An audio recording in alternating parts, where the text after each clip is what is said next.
Escape in the dark. The wind was cold. The forest was dark. Tall trees stood like silent guards.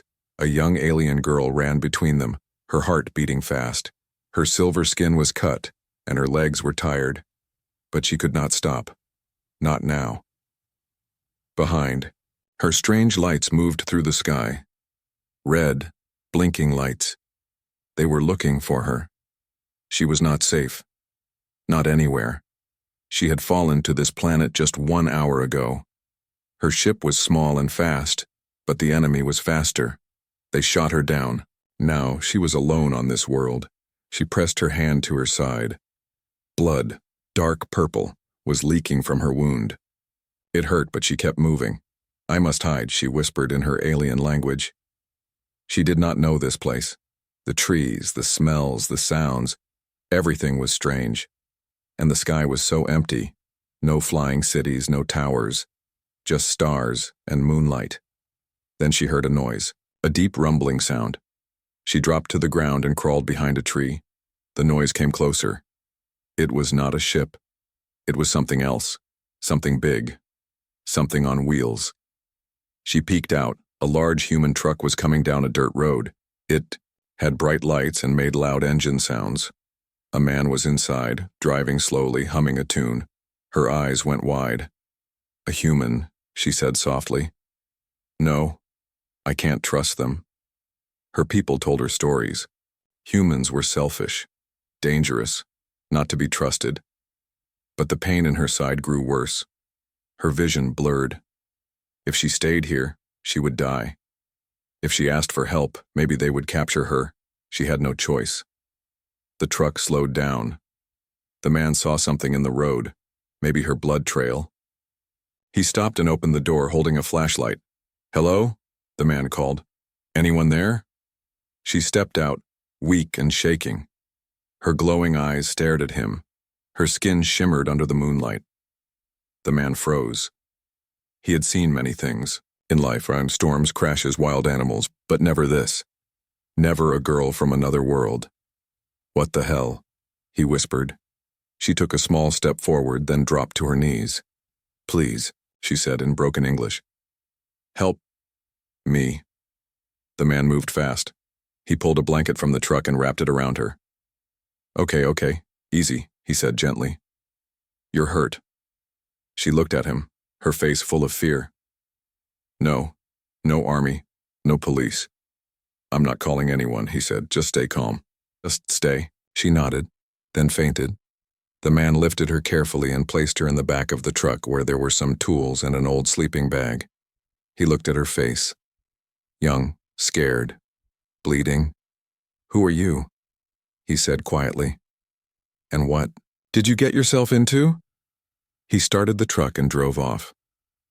Behind them in the sky, red lights moved closer. A small black drone flew low, scanning the trees. The girl opened her eyes for a second. "They coming," she whispered. The man looked at the sky through the mirror. "Who's coming?" She didn't answer. She passed out again. The man pressed the gas pedal. The truck roared forward. He didn't know what was going on. But he knew one thing. That girl was running from something dangerous. And now, he was part of it too. In the dark forest, the chase had begun. The human driver. The old truck moved fast through the narrow road, bouncing over rocks and broken branches. The man behind the wheel, his name was Ray, kept one eye on the road and one eye on the girl lying in the back seat.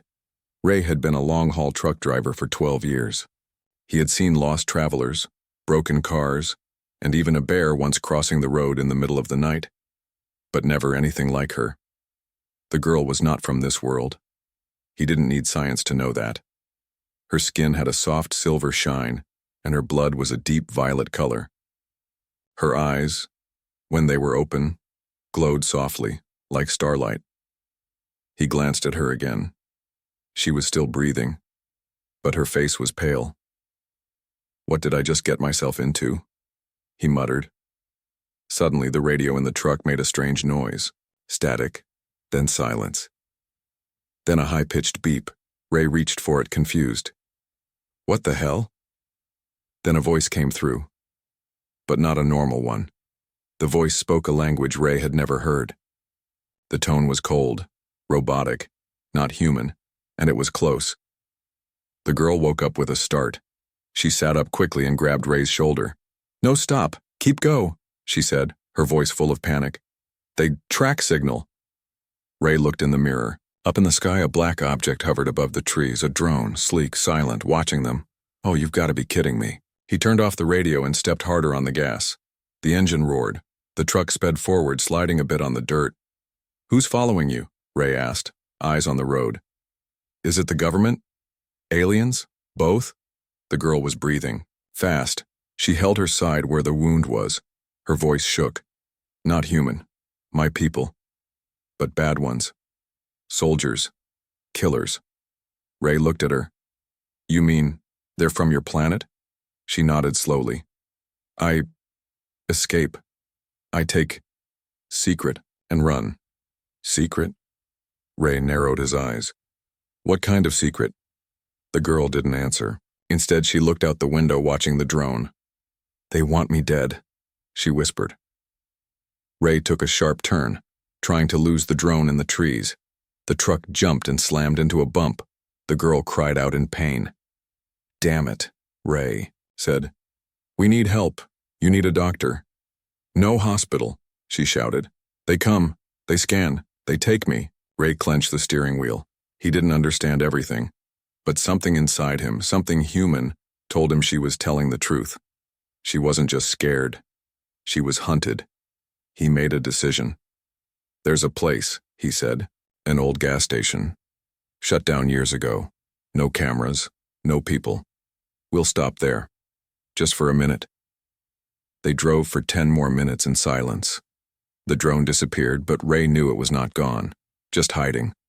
The gas station sat alone, at the edge of a dry field. The windows were broken. The roof was rusted. It was a ghost. Ray parked behind the building and helped the girl inside. She was weak but could walk with support. He laid her on an old couch inside. She looked up at him, her eyes full of fear. "Why? You help me?" Ray sighed and sat beside her. "I was a soldier," he said. "Long time ago. Saw bad things. Lost good people. I couldn't save them. Maybe I'm trying to fix that now." The girl was quiet for a moment. "My name," she said softly, "is Elira." Ray nodded. "Nice to meet you, Elira. I'm Ray." She gave a weak smile. "You, different. Most humans don't care." Ray looked out the broken window. "Yeah," he said. "Most don't. But I do." Suddenly, a sharp sound echoed in the distance, a high-pitched pulse. Ray stood up quickly and peeked outside. On the horizon, 2 small lights appeared. Blue. Moving fast. Not cars. Elira sat up, eyes wide. "They find us." Ray grabbed his truck keys. "We can't stay. Come on." But just as they stepped outside, another figure stepped into view. Tall, armored, and holding a glowing weapon. Elira froze. "No. That's them." Ray looked between the enemy and his truck. He had no weapons, no plan. But he had something. They didn't. He had courage. He stepped in front of Elira. "You're not taking her," he said calmly. The figure raised its weapon. A humming sound filled the air. Ray didn't blink. Elira looked at him, stunned. No one had ever stood between her and danger before, not even her own people. Chased again. The weapon in the soldier's hand began to glow brighter, buzzing like a storm waiting to break. Ray didn't move. He stood in front of Elira, arms out, his heartbeat like thunder in his chest. "Last warning," the soldier said, in a flat, emotionless voice. His English was broken, strange and cold. Elira grabbed Ray's arm. "We run, now." Ray nodded. He turned fast, grabbed Elira's hand, and ran. Behind them, the weapon fired. A blast of blue light hit the ground where they stood seconds ago. Dust flew into the air, and heat burned the back of Ray's neck. But he didn't stop. The two ran around the side of the gas station. Ray kicked open a side door and pulled Elira in. Another blast hit the metal wall behind them, bending it inward. They dashed out the back and into the truck. Ray started the engine. It roared to life. The alien soldier stepped into view again, blocking the road. Ray didn't hesitate. He hit the S. The truck flew forward. Tires spun, throwing up dirt. The soldier aimed to fire again, but Ray's truck smashed into him first. The body hit the windshield, cracked it, and rolled off the roof. Ray didn't look back. "What the hell is chasing us, Elira?" he shouted as the truck sped through the empty fields. Elira was breathing fast, trying to stop the bleeding from her wound. "Elite hunter, not just soldier tracker, trained to kill me." "Why? What did you take from them?" Elira looked at Ray with pain in her eyes. "I have code. Weapon code. It inside me." Ray glanced at her. "You mean in your body?" She nodded. "My blood is key. I didn't want it. They forced it. I escaped." Ray gritted his teeth. "They're willing to kill you to get it back?" "Yes," she said, "and destroy Earth if they have to." Ray slammed the steering wheel. "Why Earth? Why here?" "Because I hid the signal here," she whispered. "I sent part of the code down before crash. It's safe, for now." A sudden flash appeared in the sky above them. 3 drones. They dropped fast from the clouds like steel birds moving in a triangle shape. Ray looked up through the cracked windshield. "We've got company." The drones fired. Sharp bursts of light struck the ground beside them. One blast hit the road in front of the truck, making a small crater. The truck shook. The tires slipped, but Ray controlled it. Elira reached into her small satchel and pulled out a glowing cube. "What's that?" Ray asked. "Shield pulse. Only lasts 10 seconds. She placed it on the dashboard. "Turn now. Off-road." Ray yanked the wheel. The truck turned off the road and into the open field. It bounced over rocks and dry grass. Elira pressed the cube. A pulse of white energy spread out from the truck like a bubble. The drones fired again, but the blasts hit the energy field and bounced away. One drone exploded from its own shot. "Nice toy," Ray said, gripping the wheel. "Can only use once," Elira warned. "Now they call bigger ship." Ray kept driving. "How far is the place where you hid the signal?" Elira closed her eyes. 15 human miles south, Ray nodded. "We'll get there." Behind them in the sky, the clouds began to twist. A circle of light formed in the air. A portal, a much larger ship began to come through. Black, silent, deadly. Ray saw it in the mirror. "Looks like the boss just showed up." Elira's voice shook. "If they reach the signal first, they win. They wipe my planet. Then Earth." Ray pressed the pedal harder. They drove through the open land, tires tearing the grass, engines screaming. The larger ship followed above them, scanning, hunting. Suddenly the truck engine coughed. Then again. "No, no, no," Ray yelled. The fuel gauge hit empty. They had been running hard since the gas station. It was dry. Elira looked around. "Then we run. No choice." Ray looked at her. "You sure you can?" She nodded. "I was trained for pain, not for trust. But I will try." Ray grabbed a small toolkit, a flashlight, and helped Elira out of the truck. The giant ship above made no sound, but it followed their every move. They ran again. Into a small canyon where trees grew wild. Shadows covered them for now. Ray kept the flashlight low, the beam soft. Every snap of a twig made them freeze. They moved deeper into the forest. Finally, Elira stopped. She pointed to an old satellite dish, hidden under branches. "There," she said. "That's where I sent the code." Ray looked at it. Rusted, forgotten, a perfect hiding place. But before they could move closer, a loud crash hit the ground behind them. The alien hunter had arrived, tall, angry, not alone. 2 more figures stood beside him. Elira stepped back. "They brought others. They will kill us now." Ray stepped in front of her again, hands clenched. "Not without a fight." Elira looked at him. "You are not like others." Ray didn't look away from the hunters. No, I'm not. The forest went quiet. Then the first hunter raised his weapon. The secret inside her. The alien hunter raised his weapon. Ray didn't blink. He stood like a wall between Elira and the danger, his eyes locked on the enemy. No fear. Only one goal. Protect her. Then a strange noise came from behind them, a deep, pulsing hum. The satellite dish, the one hidden under branches, came alive. It began to glow faintly. Blue light pulsed from its base, sending waves into the mire. Ere the hunter paused, Elira stepped forward slowly. It's reacting to me, she said. It knows I'm close. Ray didn't move. Can it help us? Elira shook her head. It's only the receiver. The true danger is what's inside me. Ray turned slightly. What do you mean?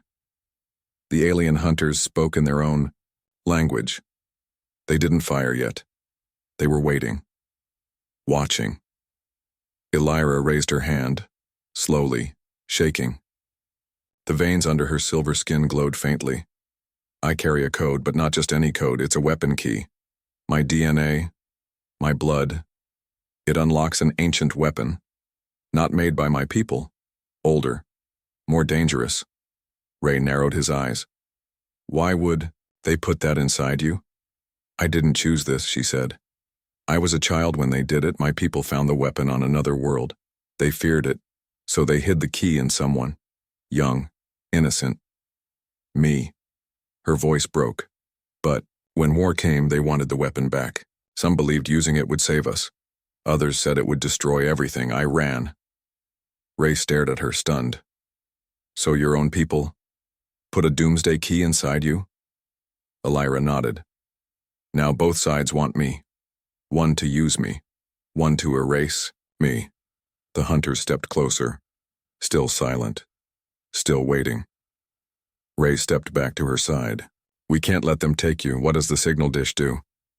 It sends my location to the weapon vault, she said. If I touch it, the vault opens. And if they force you to do it, they win. Ray looked at the hunters. Then, we make sure that doesn't happen. Suddenly, a sharp whistle echoed through the trees.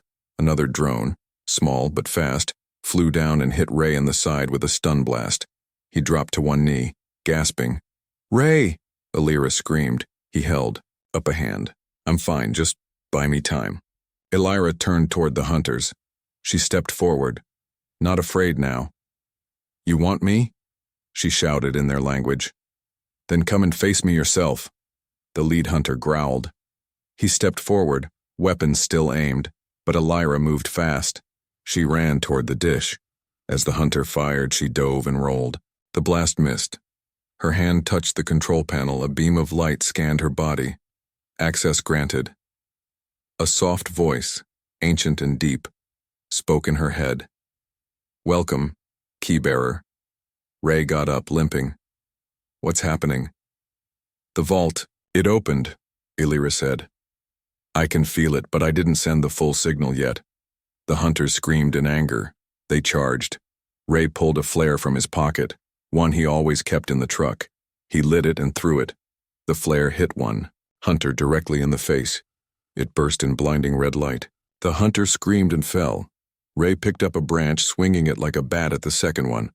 Go, Elira, he yelled. Elira took the cube from earlier, the one with the short energy pulse. She cracked it open and placed it on the dish. Sending. False signal, she said. The satellite blinked rapidly. What does that mean? Ray asked, still fighting. I'm tricking them. I'm sending the code to a dead planet instead of the real vault. Ray kicked the second hunter down and stumbled toward her. Is it working? Elira's eyes glowed bright now. Her whole body shimmered with power. It's working, but it's burning me inside. Ray held her up. Then stop. No, she said. I'd rather die than let them use me to destroy others. Suddenly, the lead hunter leapt forward and knocked Ray down again. He raised his weapon, aiming at Elira. But something happened. The satellite dish overloaded. With a loud crack, a pulse of energy exploded outward, knocking all of them back. Ray rolled across the ground. Elira hit a tree, her body glowing and smoking. The hunters screamed, in pain. Then silence. The satellite burned, sparks flew. Ray crawled toward Elira. She was breathing. Barely. "You okay?" he whispered. She opened one eye. "The vault won't find me now. I'm safe. For now." Ray picked her up gently. "We're getting out of here." In the distance, the sky turned dark again. The large ship had stopped moving. It hovered, confused, lost. Without the true signal, they couldn't track her anymore. Ray walked with Elira through the trees, both broken, both changed, but both alive. Human betrayal? Rain fell lightly on the broken highway. The world was quiet, as if it were holding its breath. Ray drove slowly this time, not because of fear, but because Elira was unconscious in the passenger seat. Her body still glowed faintly. Her skin, once shining like polished silver, had dulled. Her pulse was weak. Ray had wrapped her in his jacket and checked her wound. It hadn't healed much. The energy blast from the satellite had taken a toll. He looked at her again. "You saved more than your planet tonight," he said softly. "You saved mine too." He had one place left to go, an old military base where he once worked years ago. Now it was abandoned. But he knew someone still used it, someone he trusted once. As the truck rolled into the hills, the gates of the hidden bunker came into view. Steel, rusted, half buried under rock and soil. It looked like nothing from the outside. Ray pressed a button under the dashboard. A small green light flashed. After a few seconds, the door groaned open. The truck entered slowly. Inside, bright white lights flickered on. A woman stood at the end of the hallway, arms crossed. She was tall, strong, and wore a long coat. Her hair was tied back and her eyes were sharp. "Ray," she said, not smiling. "It's been a long time."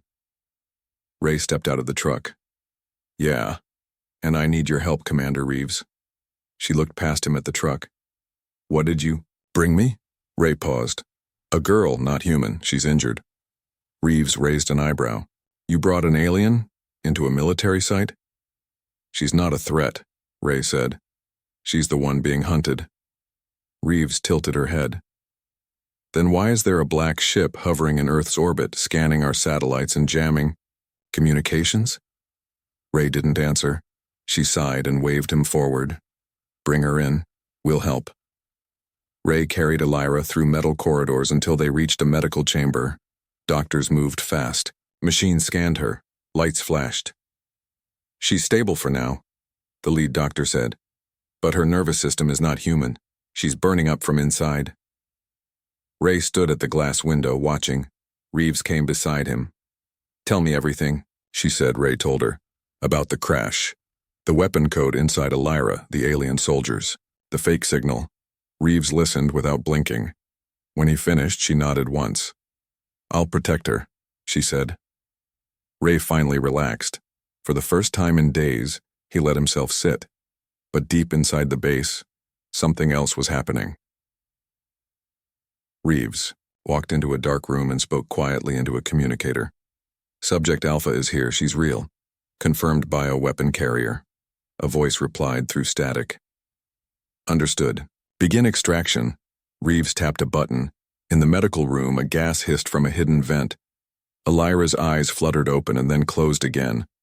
Ray woke up on a bench. An alarm was flashing red. He jumped to his feet. "What's going on?" One of the guards ran past. "Quarantine breach in medical wing." Ray's heart dropped. He ran toward the lab. He arrived to find 2 soldiers inside, lifting Elira onto a stretcher, strapping her down. "What are you doing?" Ray shouted. Reeves stepped in. Her face was calm, but her voice was cold. "We're containing her. She's not just an alien, Ray. She's a weapon." Ray stood in front of the stretcher. "You said you'd protect her." Reeves didn't flinch.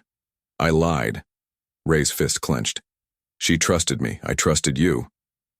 "You're a soldier, Ray," Reeves said. "You know the rules. If there's a chance to control this weapon, Earth wins. She's not a thing, Ray said. She's a person.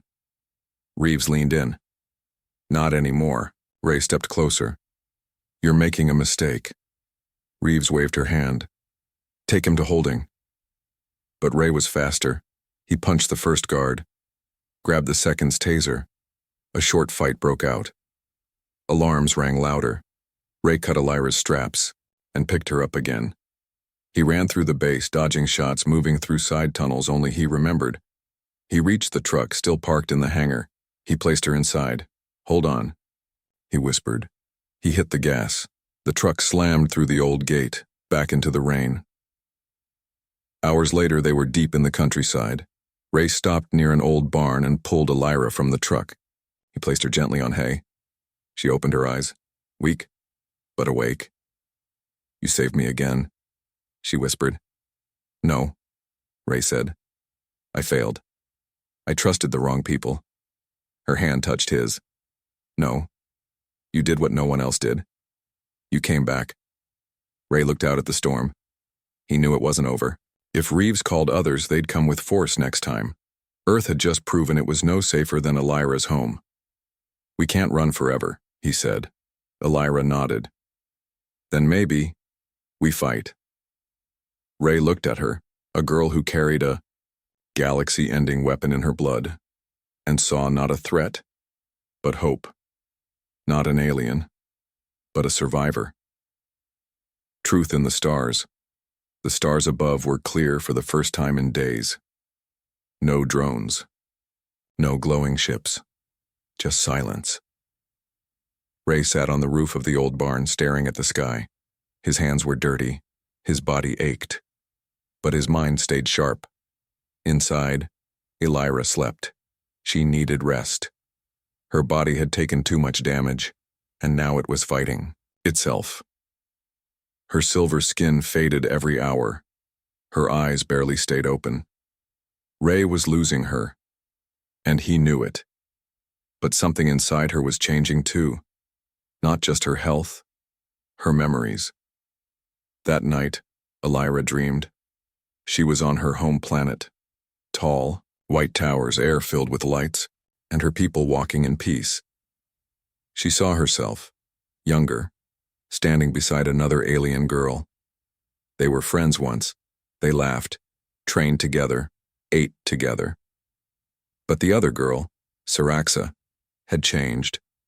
She wore black armor now, her eyes cold. She had joined the soldiers, and Elira remembered the moment, the day she was betrayed. In the memory, Siraxa smiled as she pushed Elira into a chamber filled with machines. Elira screamed. They strapped her down, injected something into her blood. Siraxa watched. You're the key now, she had whispered. You'll save us, even if it kills you. Elira woke up gasping. Her hands trembled. Her heart raced. She finally remembered everything. Ray came inside the barn and sat beside her. You okay? Elira nodded slowly. I know now. I know who gave me up. Ray looked at her. Who? My friend, she said. Her name was Siraxa. She was like my sister, but she believed in the weapon. Ray sat quietly for a moment. What happened to her? She's the one hunting me now, Elira whispered. The one who led the soldiers. She's not just a tracker, she's the commander. Ray's eyes narrowed. And she won't stop. No, Elira said. Not until I'm gone, or until I give in. Ray stood. He walked to the barn door, opened it and looked at the dark hills. Elira, he said slowly. You said the signal was fake, that the weapon vault wouldn't activate. Yes, she said. I changed the coordinates, sent them to a dead planet. Then what's this? He pointed at the sky. Elira stood weak and looked above them, hidden before, now visible. A giant alien ship hovered in the clouds. Silent. No lights, just watching. Ray clenched his fists. They didn't stop. They knew you tricked them. They followed anyway. Elira stared at the ship. She's on it, she said. Saraxa, she's here. Later that night, a voice came through the old radio Ray had in the barn. Not human, not robotic, but familiar.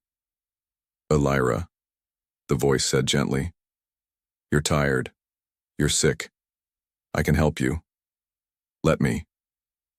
Elira's breath caught in her chest. That's her. Ray turned the volume down. Don't answer. But Elira stepped forward. She pressed the button. Why did you do it? She asked. Why did you put that thing in me? The voice replied. Because no one else could carry. It because I believed in you. And because I had no choice. Elira's voice broke. You were my friend. I still am, Saraxa said. I never meant to hurt you. But if you don't give us the code, more worlds will burn. Ray stepped in. Then burn alone, he said into the mic. You're not getting her. There was a pause. Then the E-Amity ship moved, slowly but toward them. Elira turned to Ray. I can't run anymore. I know, he said. She looked at him, her voice shaking. If they catch me, they'll rip the code from my body. They'll use it, and millions will die. Ray looked down. Then he said the words he had been holding back. Then we end it. On our terms. They drove into the mountains. Cold air hit their faces as they climbed higher. The truck's engine groaned, but it kept going. At the top of a cliff, they stopped. Below them, the valley spread wide. Ray pulled out the device Elira had hidden, a small core cube. It still glowed faintly. If we destroy this, he said, does the signal die forever? Elira nodded. Yes, but I die too. Ray turned sharply. What? My body is bonded with the core. If it breaks, I break. Ray looked at her in shock. You didn't tell me. Elira smiled softly. Because you would have stopped me. Ray stared at the cube. No, there has to be another way. The sky above them opened. The ship descended. Doors opened. Lights beamed down. They were out of time. Elira took the cube and walked to the edge of the cliff. Ray followed her. Elira, please. She turned to him, her eyes glowing one last time. You taught me something, Ray. What? That being human isn't about blood or bone, it's about choice. She looked up at the ship. I choose no more death. And she crushed the cube. The light burst out like a star. The ship above flickered, exploded in silence. Ray fell back, shielded his eyes. When the light faded, she was gone. Only a silver mark on the cliff. The code was gone. The weapon lost forever. Ray stood there in the quiet wind looking up at the stars. Thank you, Elira, he said. HFY, humanity fights back. The stars were quiet. The ship was gone, and Elira was gone too. Ray stood on the cliff where she made her choice. The wind touched his face like a whisper. The night no longer felt like a battlefield. But it didn't feel like peace either. Not yet. All that was left of her was a glowing mark, silver dust burned into stone. A reminder of what she gave up to stop the war. Ray kneeled by it and placed a small medal beside the mark. His last reminder of the war he once fought as a human soldier. You were braver than any of us, he said. He had thought it was over. But it wasn't. A week later, Earth changed. The alien ship that exploded in orbit left behind debris, some of it recovered by human governments. Signals from deep space increased. A dozen unknown crafts entered Earth's outer orbit and just waited. Everyone thought it was the end, but they didn't attack, not right away. Instead, they sent a message, not through force, but through data, a warning. Return the weapon key, or be marked as enemy. But Elira was gone, and the key was destroyed. The world panicked. Governments held emergency meetings. Military bases across the planet went silent, and strange new technologies were deployed. Fast, quiet, hidden in the skies. Ray was taken in for questioning by Earth's Defense Command. They called him a traitor at first, said he protected. A threat, said he caused the alien retaliation. He said nothing, until they showed him something. In a hidden base under the Arctic Circle, Ray was taken to a black room. Inside was a tube, glass and steel, and inside the tube floated a body. Elira. Alive. Barely. Ray gasped. You said she was gone. The lead scientist stepped forward. She should be. But the energy pulse didn't kill her. It transformed. Her. Ray stepped closer. Her body glowed faintly but different now. No longer just alien. She's changing, the doctor said. She's becoming something new. A bridge. Not human. Not alien. Something else. Ray pressed his hand to the glass. Elira's eyes opened, just for a moment, and she smiled. The aliens came, but not as soldiers. They came in ships, yes. But what stepped out were diplomats, scientists, watchers. They didn't fire. They asked to speak. Why? Because Elira's signal, though scrambled, had carried something else. A message. A final burst of thought. This world protected me. This world fought for me. This world chose peace. The Council of Galaxis, the ruling force of her galaxy, had seen everything, and they chose to stand down. Not because of weapons, not because of fear, but because of humanity. Elira remained asleep for months. Ray visited her every week. Sometimes he talked to her. Sometimes he just sat in silence. And sometimes she answered, in dreams.